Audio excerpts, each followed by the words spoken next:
J'ai lu que plus de 2 millions de personnes ont déjà été contaminées. 100 000 sont déjà décédés et la pandémie continue.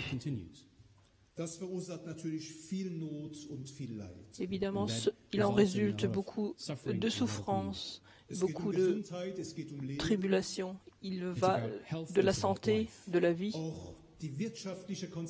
et les conséquences économiques ne peuvent pas encore être considérées pour le moment. J'ai conscience également que pour beaucoup d'hommes en Afrique, au Venezuela, en Asie, la crise liée au corona est seulement un titre sur la longue liste des problèmes qu'ils ont à endurer. Je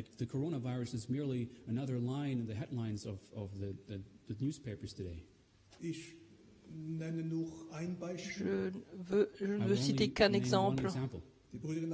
Les frères en Afrique m'ont dit l'année dernière, 140 000 hommes sont décédés à cause d'une maladie. Comment est-ce que nous réagissons à cela?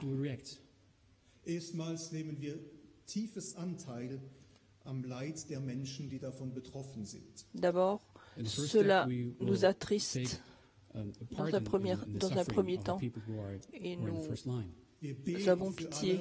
Nous prions pour tous ceux qui ont de gros problèmes, qui sont dans la tribulation. En tant que chrétiens néo-apostoliques, nous suivons strictement les consignes des autorités sanitaires.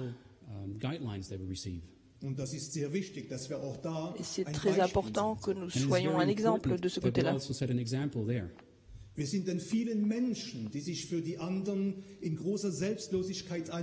y a beaucoup d'hommes. Nous sommes très reconnaissants à tous ces hommes qui s'engagent avec beaucoup d'ardeur pour les autres. Et nous prions pour eux également. C'est important pour moi aussi de dire que nous ne voyons pas la crise liée au coronavirus n'est pas un signe des temps.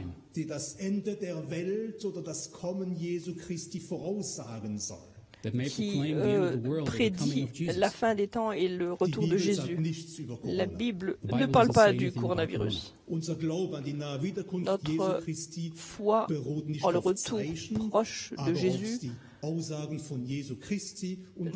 résulte pas de signes, mais du retour de Jésus.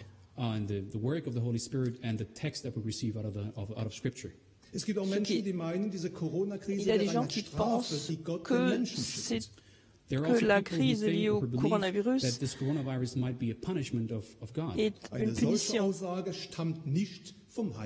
Ce n'est pas une déclaration qui vient du Saint-Esprit.